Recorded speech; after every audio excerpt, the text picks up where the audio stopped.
મધ્યપ્રદેશના એક 19 વર્ષના છોકરાએ કમાલ કરી દીધી છે.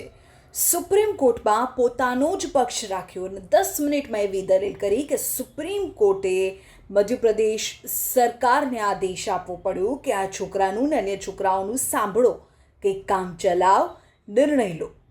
વાત કંઈક એવી છે કે 19 વર્ષીય એક અથર્વ નામનો છોકરો છે કે જેમણે 12મા ધોરણ બાદ નીટની જે પરીક્ષા આવે એમાં 2 વખત પરીક્ષા આપી અને 530 જેટલા ગુણ મેળવ્યા.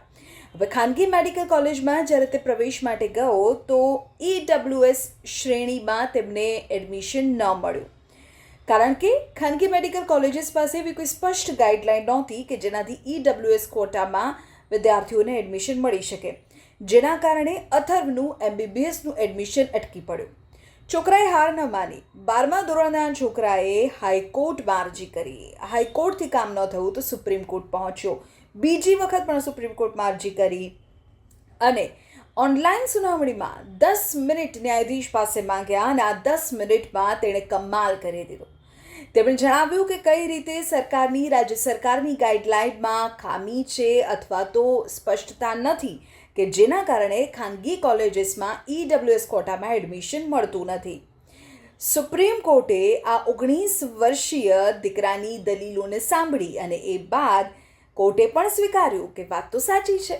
પછી તેમણે બંધારણની કલમ 142 હેઠળ પોતાની વિશેષ સત્તાનો ઉપયોગ કર્યો અને સુપ્રીમ કોર્ટે નેશનલ મેડિકલ કમિશન અને મધ્યપ્રદેશ સરકારને વર્ષ 2025-26ના શૈક્ષણિક સત્ર માટે EWS શ્રેણીના લાયક ઉમેદવારોને કામચલાઉ MBBSનો પ્રવેશ આપવાનો આદેશ કર્યો. કોર્ટના આ નિર્દેશથી અથર્વને હવે પ્રવેશ આપવામાં આવે અને રાજ્ય સરકાર 7 દિવસની અંદર તેને મેડિકલ કોલેજ ફાળવે તેવું પણ સુપ્રીમ કોર્ટે કહી દીધું. આ અથર્વની જ નહીં પરંતુ EWS કોટાની સ્પષ્ટ ગાઈડલાઈન ન હોવાને કારણે જે અન્ય વિદ્યાર્થીઓ હેરાન પરેશાન થતા હતા એ તમામ માટે મિસાલ સાબિત થશે.